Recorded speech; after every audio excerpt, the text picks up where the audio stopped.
Oh, look at that. I wonder what that is. Good. Put it in with the pencils. That's helpful. Don't grab a pencil. We don't know what's in there. Hi, everybody. Welcome to the Todd and Erin Daily Stream. People say that about our house all the time. I am so excited about this. I am going to go do a sleep study. You know you need a CPAP. You know you do. I don't CPAP, want for one. anyone who doesn't know about this, is a mask that goes over your airway and regulates your breathing throughout the night because some people stop breathing and scare their wives. Erin, I am your husband. They don't sound like that anymore. Is my microphone in the right place, by the way? Yes, it's lovely. Okay, good. Just checking. I'm a little nervous, but I guess I don't have to stay there. Some people have to stay. Well, maybe When they're they're going to on want you to. I don't know. I don't want to stay there. I want to sleep someplace else. No, you're just paranoid because you know that I'm going to take pictures of you with that hospital gown on, and you just don't trust me. A little saucy. I don't want to sleep there. I hope that they said this. My friends told me online. By the way, thank you so much because I was asking you about this. Hundreds of answers. It was so does nice. Does it make a difference for you? You know, the mere fact that Erin keeps saying, "You stop breathing, Todd." But why would he listen to me when you're there? But since you turned the tide, that's all I care about. So and I thanks. thank you so for I'm that gonna so go do much. this, and I'm really interested to see. I don't want the mask thing is a little frightening to me. But having a stroke and dying. I would really hold that against you. Yeah. I would dig your dead body up and I would kick it to death again. Wow. Because I would be so mad you left me alone with our children. Wow. Probably not the best, encouragement, but I'll there go you do go. the test. Thank you. We're okay. All right, time for another challenge here on the Todd and want a Erin challenge? Daily Let's- Stream. Let's do the challenge. Let's Here do we the go. challenge. How do you remove 2 to 3 feet of snow out of cottonwood canyons? You get one of these. Big, slushy, heavy, horrible snow. Look at this machine. Your eyes are glistening. I had no idea you would respond like this. Slow motion. How sexy look at is the this? replay. Look at that thing. That is incredible. You're getting misty-eyed right now. Who doesn't need one of those? None of us. I need one of those. Where would you use it? Oh my gosh, who cares? Look at it. It's orange, it's big. This is like snowplow porn. This is so sad. The Todd and Erin Daily Stream is brought to you by PC Laptops with desktops and laptops starting as low as $7.99 with a lifetime parts and service warranty. They fix phones too. Go to PCLaptops.com. All right, so you have a story about a donor. Oh no, this is, I think we must just have spectacular bodily organs here in Utah because this is like the fourth of these amazing stories I've heard. Are you ready for this? Well, we have a lot of kids. Is that what you were? Well, not that kind exactly. Oh, okay, okay. Nicole McKeel works in a Starbucks.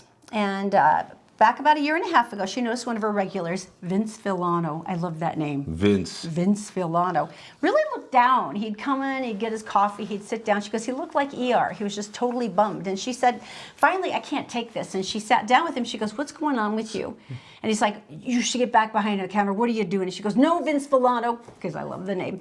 I really want to know what's going on. Hey, Vince. I really want to know. So she was listening, and Villano got the courage to say, I have polycystic kidney disease. This is a genetic condition. It's incurable. Right. And eventually it causes cysts to form on his kidneys. It's quite painful. Right. And eventually your kidney stops functioning. So he's doing dialysis at this point, or it's coming up? He's facing a lifetime of dialysis. Okay. It's coming Right. up. So she's just heartbroken, and she can't think about anything else. The whole day's progressing.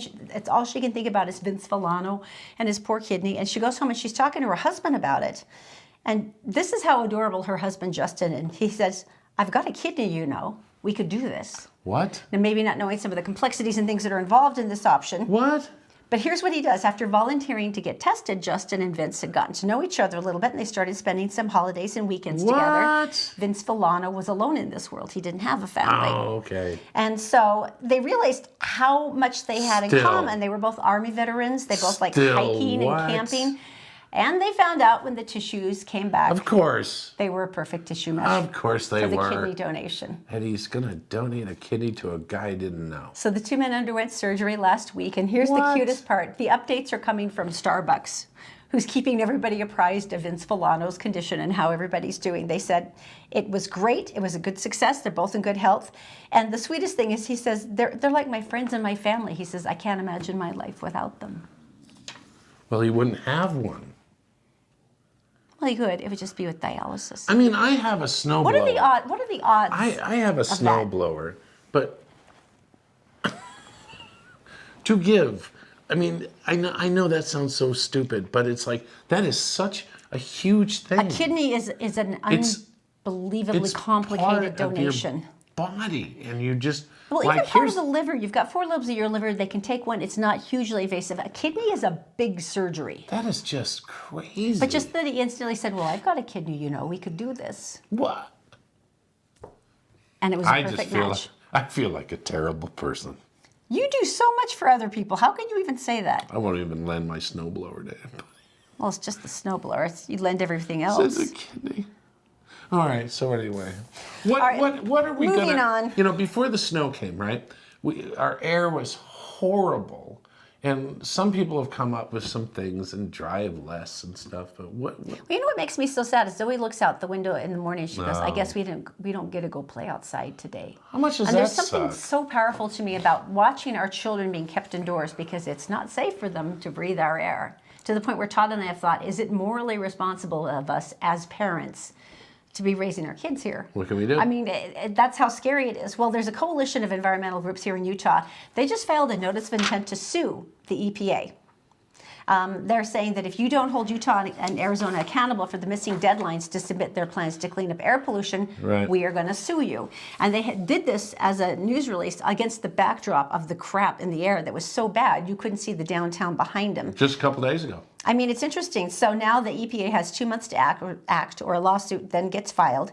Now, doctors basically have been saying this for years, but it's like breathing the air has lung problems. There's health concerns. Pregnant women, people with respiratory issues, remember? they cannot let you outside. And the pregnant women, they were talking about early low birth weights. Yeah.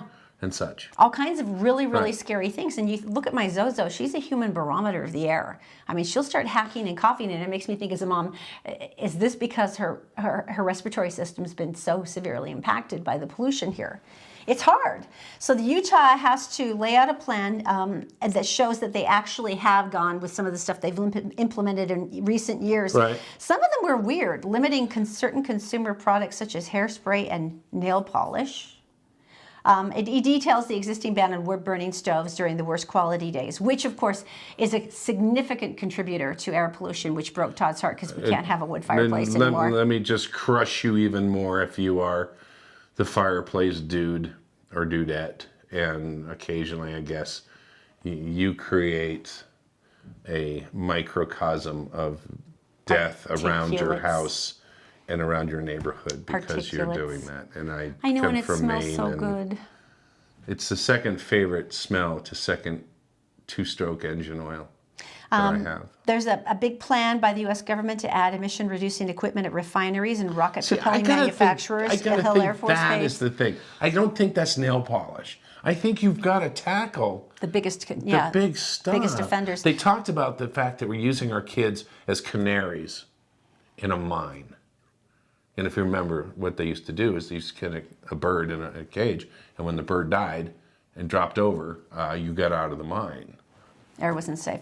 Well, here's one thing, and I'm trying so hard not to be cynical here, but Governor Gary Herbert said, I'm aware of it, and that's why I'm asking for $100 million to go towards clean air programs in this next budgetary Jeez session. Louise. But then it all kind of got spoiled because all the politicians are, yeah, we got to clean this mess up because it's turning into a problem with the International Olympic Committee, and we may not get the Olympics if we don't clean it up. I'm glad that our children weren't incentive enough, but thank the good Lord that the Olympic Committee is. They actually have shown up also on other reports about businesses relocating here.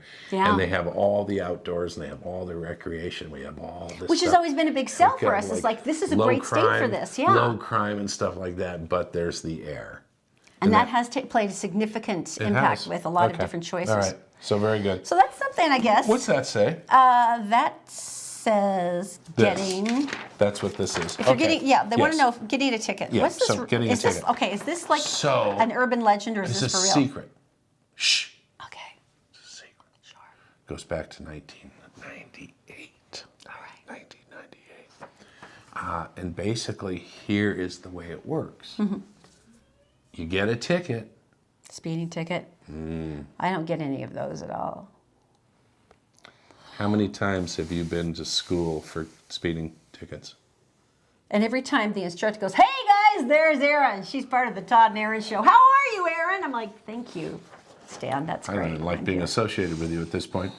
So basically, here's the deal. You get the ticket, and when you write the check,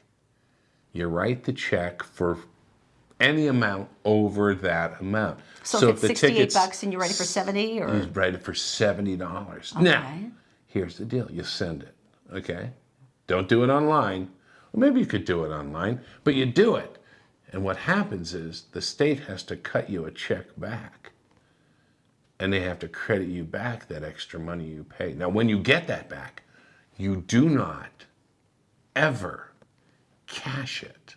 Hence, the transaction doesn't go through the system and never shows up on your insurance, which is, well, doesn't that may mean... I point out, a big pile of crap, as it has been since 1998. Okay, but I'm confused. The tickets aren't even reported, so does that mean that it just goes as looking unpaid? Yeah. So then it's not real, No, is what I'm guessing. No, it's not real. It's stupid. And they change it for every country it goes to, Switzerland, wherever you're going. And Germany, and there's like, no. So is it one of those cheesy online ads that goes, "What Utah regulators don't want you to know"? Oh, yeah? Yeah, so basically it's been around forever. And they just say overpay your tickets, and the state's like, bring it. Thanks, we appreciate it. We'd love to have that. It might take a while for that check to come back. So, according to Snopes.com, by the way, Snopes.com, if you hear one of your friends say something that for sure, I read this on the internet. This, it's true. Go to Snopes.com, and they're really reliable, and they'll give you, they've already heard about what that person just said. Trust me, they've covered it. And so you'll get kind of the real thing, the real answer to it. Interesting. So don't overpay your tickets. It doesn't matter. Getting divorced is easy. And where? Saudi Arabia. How so? Okay, this is part of the new reform that they've rolled out in Saudi Arabia recently. One of the things is, of course, is that Saudi women can now legally drive, which is a wonderful thing. Cool.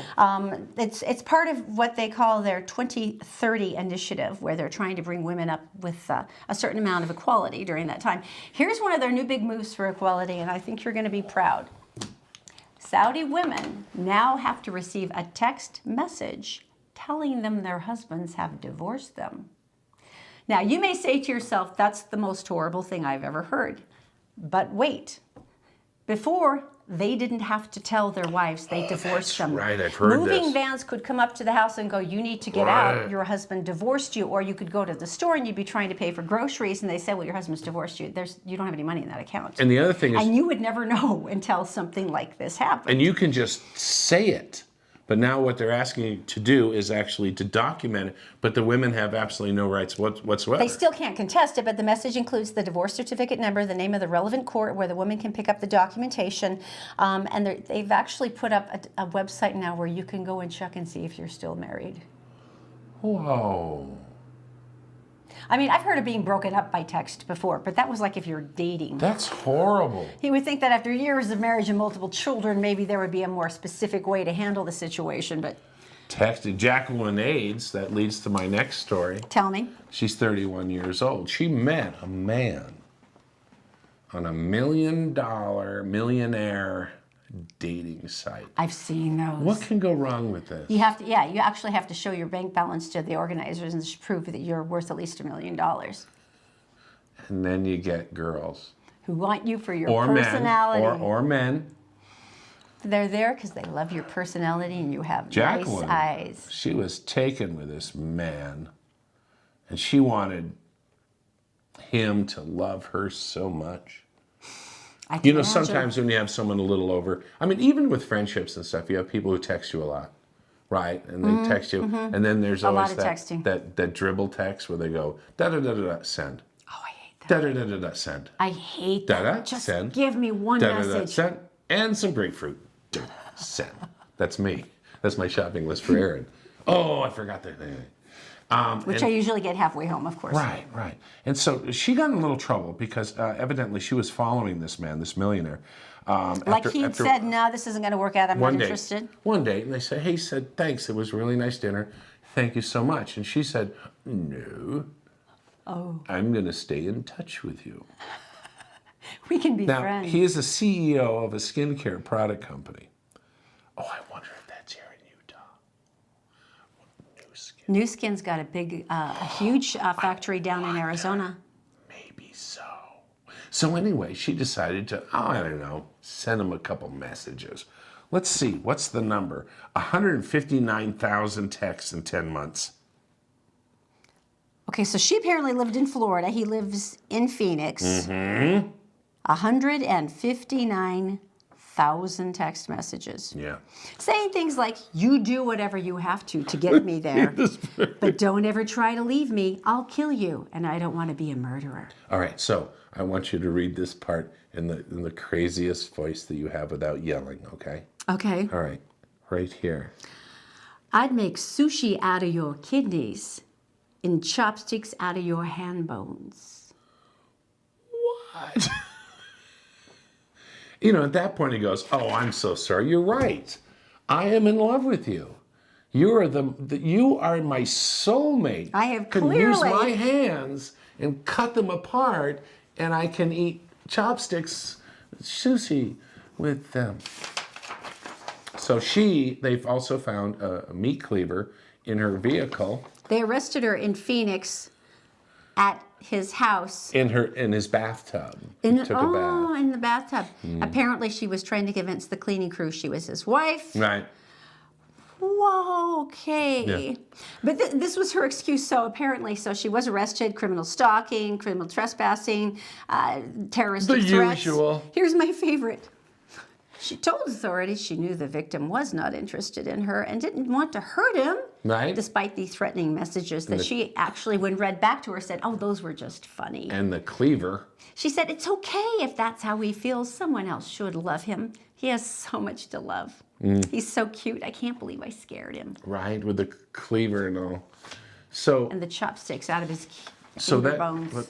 That's a lesson that not every dating program works for you, as it has for us. So, just out of fear. We met in a dating program? I didn't know work was considered a dating program. No, I wasn't a millionaire. So anyway, you guys, thanks so much for watching. If you want to eat an incredible steak meal, Christopher's Steakhouse, downtown Salt Lake City, is waiting for you. Just drop a mention on the show, and we are going to pick someone. 4 people will go and have a meal that you will die for. We'll draw a winner on Friday. Thank you so much. Please do share the show today. We love you so much. And if you like and share, other people can share your torment, which is nice. We think we should spread the suffering just like manure. Why should it be just you alone? Right. Exactly. You guys have a great day. We'll see you tomorrow on the Todd and Erin Daily Stream.